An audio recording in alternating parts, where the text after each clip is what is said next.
This is Brian with ScreenFiles.com in review. What I'm looking at today is 2020's Fantasy Island, directed by Jeff Wadlow, who also directed Kick-Ass 2, and Wadlow is also a writer. He co-wrote the screenplay for Fantasy Island, as well as co-wrote Bloodshot, review which will be coming soon. And this is a remarkable movie, and I don't necessarily mean that in a good way. It's needlessly complex, but at the same time underwritten. It's the strangest thing. There's actually quite a bit going on with the story, but its characters are for the most part underwritten, which is weird, though that's not unusual for the television show. For people who aren't familiar with the original series this is based on, it revolves on this island, which is presided over by this gentleman called Mr. Rourke, who on the television show was played by Ricardo Montalban, who's passed. And the thing is, you go to this island and have whatever your wish is granted. The remake, I should say the movie, gets that aspect of it right, but then it gets really odd and vaguely supernatural. The thing is, though, that's not actually unusual to Fantasy Island, in the sense that initially the series was very straightforward, very much like a Westworld type scenario. Mr. Rourke was just a person, though in later seasons it lasted quite a while. Its nature began to change a little bit, I think mainly for reasons of keeping the formula fresh more than anything else. But if I recall, it began to take on vaguely supernatural overtones. And this movie does that from the get-go. And it comes off a little weird because of it. Not bad, but weird. And it's also not a horror film. The advertising makes it feel like one, but it is not. If you're going into this expecting a horror movie, it is not what you will find. Another interesting thing about this movie is the cast. And speaking of the cast, Parisa Fitz-Henry, who plays Julia, thinks she's in another movie. A better movie. A much better movie. She is probably the heart of this whole thing. And she does really well with the role, but it doesn't belong here. Her performance is too damn good. This movie is silly. And it's frankly not that great.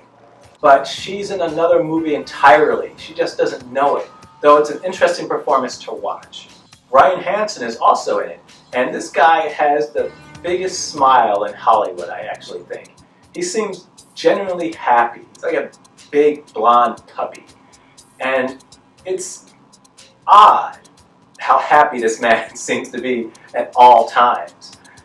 And his performance isn't that great, frankly. But he seems to be having a ball. He seems happy. So hey, I can't really complain about that. Michael Rooker is also in this movie. If you're at all familiar with James Gunn's work, he turns up a lot there. And it's the first role of his I've seen him in where he doesn't appear like he's going to kick someone's ass. I mean, he has some fight scenes, but he feels very vulnerable, which is weird. It's not a bad performance at all, but it's not optimum Michael Rooker. It's okay. Nothing to write home about, though. Kim Coates, the Canadian actor, is also in this movie, and he could do this role with his eyes closed. It's so unchallenging for a person of his caliber. If you've seen his career at all, he's done all sorts of things, though he has a particular affinity for villains, and he plays one here as well. Just not a very good one. But once again, that's not Kim Coates' fault. This guy is really good when you give him the material that lets him breathe a little. This does not. This was likely just a payday for him. And he does fine, but he's done much better things than this. And last but not least, that leads me to Michael Pena, who can certainly do better than this movie.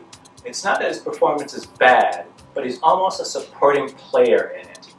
In the original series, Mr. Rourke was little more than a proprietor. He turned up, but the show is clearly not about him. He's a little more involved this time around, though it's almost like an extended cameo, to be totally honest. Though I think the greatest problem with this version of Fantasy Island is, I mentioned earlier that it's not a horror movie. I don't care what the adverts tell you, it's not.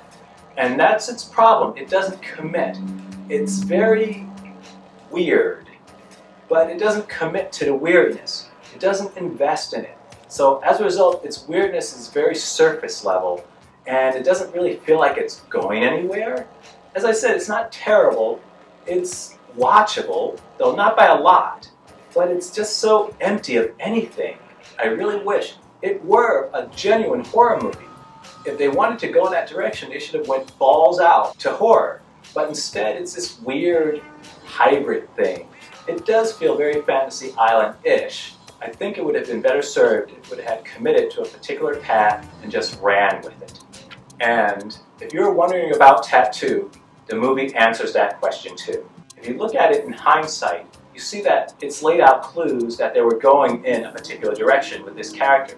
Though it all comes together at the end, and it's pretty interesting. It's, as I said, not a very good movie. It is watchable, though there are little bursts of brilliance throughout it, just not enough. And they're so infrequent you tend to forget them until they happen again. And what's also interesting is that this movie hits the sequel button hard. They leave no doubt in your mind that there's going to be a sequel to this movie. And considering the fact that it's earned almost $50 million on a $5 million budget, that is highly likely. But the thing is, if it is the case, and again I think it will be, it needs to find a voice, a more authoritative voice. And I'm not sure if Jeff Wadlow, as a writer, can provide that voice. All in all, Fantasy Island is entertaining, especially if you've seen the television show in the past. Though it's not a particularly good movie, and it's also just, there's a directionlessness to it that I personally found very frustrating. This is Brian with screenfiles.com and review. Do you agree? Disagree? Let me know down below. Peace.